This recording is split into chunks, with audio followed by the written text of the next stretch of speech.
कि हमें एक टाइम फ्रेम दे दीजिए, भले आप 1 महीना का दीजिए, 2 महीना का दीजिए, जो भी दीजिए, लेकिन एक डेडलाइन दे दीजिए कि इतने दिन, 1 महीने, 2 महीने के दरमियान हम लोग का काम हो जाएगा। ऐसा इस बार मैं उनसे पूछूंगा सर, और बिल्कुल पूछूंगा जी। चलिए आसिफ जी के पास आ जाए, अमरनाथ मिश्रा से साथ थे, संपर्क टूट गया है, शायद वो आ जाएंगे, उनसे भी बात करेंगे।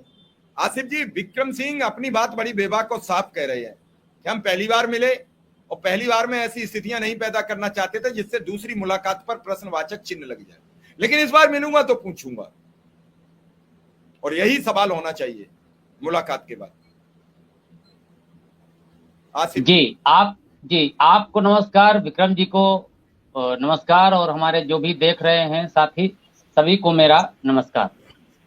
देखिए सर, आपने बहुत अच्छा सवाल पूछा है कि सारा दारोमदार टाइम पे, क्योंकि सर देखिए आपने सब कुछ कह दिया है, और नहीं देखिए सर देखिए, लेकिन सर सवाल से भाग के तो जिया नहीं जा सकता है। सवाल तो सर आप करना ही आपका काम है, और लोगों का काम जो लोग हैं उन या मैं ही अगर आता हूं तो मेरी भी जिम्मेदारी। मैं आपको बता दूं कि आज मैंने यही सवाल ओम प्रकाश राजभर जी के पुत्र अरविंद राजभर से किया है। वीडियो पढ़ा है, आप सुन लो। विक्रम सिंह मौजूद थे जब मेरे सवाल थे। मैंने कहा आपके पिताजी ने वादा किया था जब चुनाव में उतरे थे कि शिक्षा मित्र अनुदेशक की जिम्मेदारी मेरी है। अब आप सत्ता में हो, आप मंत्री हो, क्यों नहीं मुख्यमंत्री जी से कहते? तो उन्होंने कहा कि हमारे पिताजी ने जब सदन में आवाज उठाई तो लोगों ने उनका साथ नहीं दिया, विधायकों ने। अब ये कौन सी बात हुई? पूरा इंटरव्यू पढ़ा, देख सकते हैं जाके, बाकायदा देखिए पूरा इंटरव्यू। मैं देख लूंगा सर आज। और आपने अगर ये सवाल उठाया तो सर वाजिब सवाल है, और इसके लिए मैं आपको धन्यवाद देना चाहूंगा। मैं एक लाइन में बस यही बात कहना चाहता हूँ कि देखिए सर, अगर टाइम बाउंड नहीं करेंगे, टाइम फ्रेम नहीं करेंगे, तो 17 से तो फिर शिक्षा में जैसे कल एक शायद 2 आपने रिटायर बताए, एक लखनऊ से हमारे पृथ्वीपाल जी रिटायर हुए।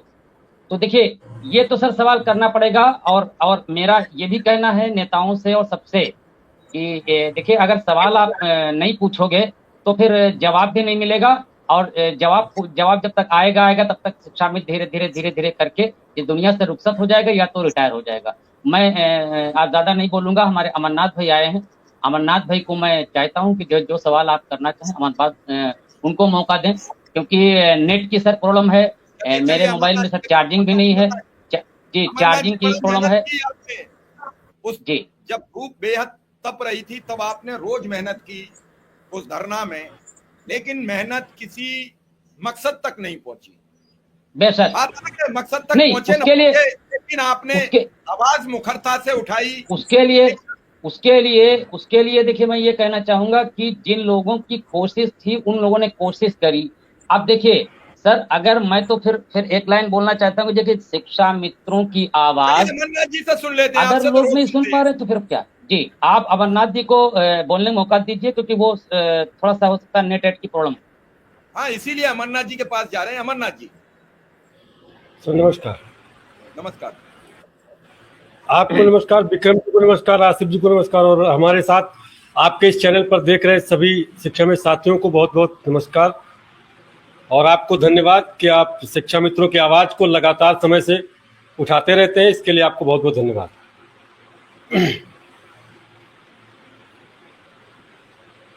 सर, सबसे बड़ी चीज ये है कि आखिर कौन सी ऐसी समस्या है, आखिर कौन सा ऐसा मामला है कि जो 8 साल से, यानी कि माननीय मुख्यमंत्री जी जब गोरखपुर से सांसद थे तब वो बता रहे थे कि कोई समस्या होती है तो उसका समाधान होता है, बड़ी उन शिक्षा मित्रों को बड़ी हमदर्दी थी।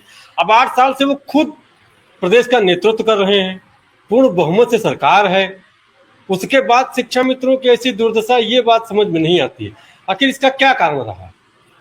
और बार बार शिक्षा मित्र के संगठन के लोग मिलते हैं, अनुदेशक संघ के लोग मिलते हैं, किसी के माध्यम से मिलते हैं, कभी किसी मंत्री जी के माध्यम से मिलते हैं, एमएलसी जी के माध्यम से मिलते हैं, विधायक जी के माध्यम से मिलते हैं। आखिर कौन सी ऐसी कमी है, या कौन सी ऐसी दिक्कत है सर कि जो माननीय मुख्यमंत्री जी ना तो शिक्षा मित्र के किसी बड़े नेता से मिलना चाहते हैं, सिर्फ टालना चाहते हैं, या वहां तक पहुंचने नहीं दिया जाता है। आखिर इसका क्या कारण है? कभी 5 सितंबर को धरना होता है, कभी गुड्डू सिंह इसमें लगाते हैं। वो सब की तरफ अगर एक दिन मान लीजिए कोई शिक्षा मित्र अगर एक दिन ट्विटर पे खाली टैग करके गाली दे दे तो उसको उठा लिया जाएगा, उसके घर को बिल्डोजर से गिरा दिया जाएगा।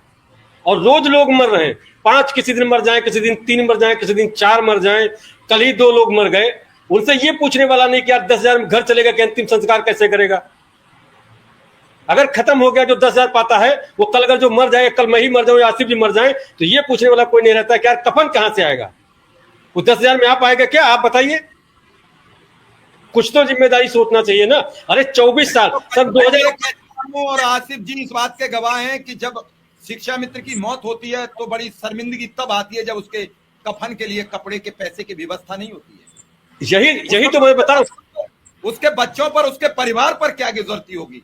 वो क्या कहें जो समाज में लोग मौजूद हैं कि हमने 20 वर्ष शिक्षा विभाग में पढ़ाया और आज मेरे पास अंतिम संस्कार के लिए पैसे नहीं है, कफन के लिए पैसे नहीं है, अर्थी के लिए पैसे नहीं है। क्या हमने यही कमाया?